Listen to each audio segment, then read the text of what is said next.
Radio Alise Plus programmu turpina ziņas bez robežām. Studijā Juris Saukāns. Turcijas kurdu bruņotā separātistu grupējuma Kurdistānas strādnieku partija kaujinieki šodien Irākas ziemeļos simboliskā ceremonijā sāka ieroču nolikšanu. Tas ir pirmais konkrētais solis ceļā uz grupējuma solīto atbruņošanos miera procesa ietvaros, tā izbeidzot 40 gadus ilgo bruņoto pretošanos. Paredzams, ka atbruņošanās tiks pabeigta līdz šā gada septembrim. Ukrainā jūnijā Krievijas uzbrukuma rezultātā nogalināti vismaz 232 civiliedzīvotāji, bet vēl 1343 guvuši ievainojumus. Tas ir lielākais civiliedzīvotāju upuru skaits kopš kara sākuma, par to paziņoja Apvienoto Nāciju organizācija. 98% civiliedzīvotāju upuru bija Ukrainas valdības kontrolētajās teritorijās. Apvienoto Nāciju organizācija arī apgalvo, ka šogad jūnijā Krievijas raķešu un dronu uzbrukumu skaits bija 10 reizes lielāks nekā pagājušajā gadā šajā pašā laika posmā.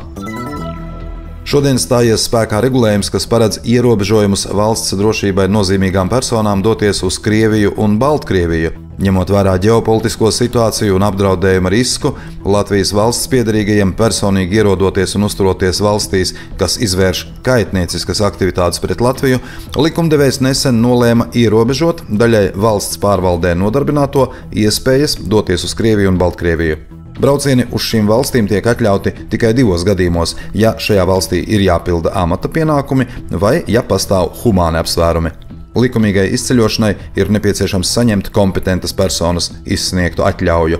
Noteikumos paredzēts, ka atļauju izsniegs institūcija, kurā persona ir nodarbināta. Saskaņā ar likumu izbraukšanas aizlieguma pārkāpšana būs uzskatāma par patstāvīgu pamatu darba attiecību izbeigšanai ar attiecīgo personu.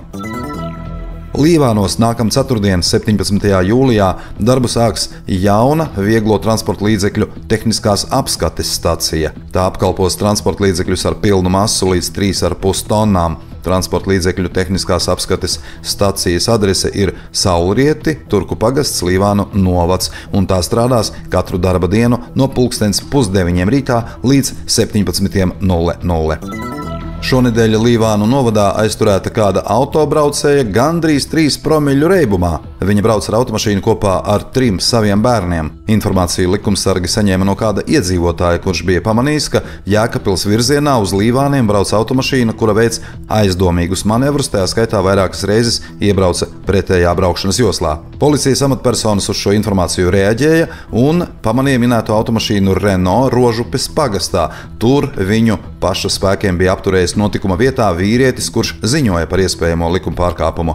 Automašīnu vadīja 1983. gadā dzimusi sieviete, kur atradās 2,8 promīļu reibumā. Turklāt viņa bija turpinājusi lietot alkoholu arī braucot pie automašīnas stūres. Tāpat automašīnas salonā atradās sievietes 3 mazgadīgie bērni. Ņemot vērā, ka sieviete šādā stāvoklī nespēja nodrošināt pilnvērtīgu bērnu aprūpi un drošību, policija bērnus nodeva aprūpē citam ģimenes loceklim, bet sievieti aizturēja un nogādāja īslaicīgās aizturēšanas vietā. Latgalē un Vidzemē pēc nakts lietavām applūduši vairāki valsts autoceļu posmi. Latgalē 2 autoceļi ir slēgti. Augšdaugavas novadā aizvadītās nakts lietavu postījumi pārsniedz 100 000 eiro, aprēķinājis novada pašvaldības izpilddirektors Pēteris Dzalbe. Višķu un Dubnas pagastos izskaloti vismaz 8 ceļi, postījuma apzināšana turpinās, bet novads vērsīsies pie viedās administrācijas un reģionālās attīstības ministrijas, jo pašvaldībai pašai nav brīvu līdzekļu, lai saviem spēkiem novērstu bojājumus. Daugavpilī Eiropas U22 čempionāta kvalifikācijas turnīra pirmajā mačā Latvijas vīriešu U22 volejbola izlase izcīnīja uzvaru. Latvija ar 3-1 pārspēja vienaudžus no Horvātijas. Šodien Latvijas U22 izlase tiekas ar Izrēlu, bet rīt ar Poliju. Spīdveja cīnītājiem atgādināšu, ka svētdien, 13. jūlijā, Lokomotiv Daugavpils cīnīsies ar Spīdveja Krakovu komandu Daugavpilī stadionā Lokomotīve Jelgavas ielā 54. Studijā bija Juris Saukāns, par ziņu bez robežām satura atbild un jauku nedēļas nogali jums novēlas Alise Plus. Projektu finansē Mediju atbalsta fonds no Latvijas valsts budžeta līdzekļiem.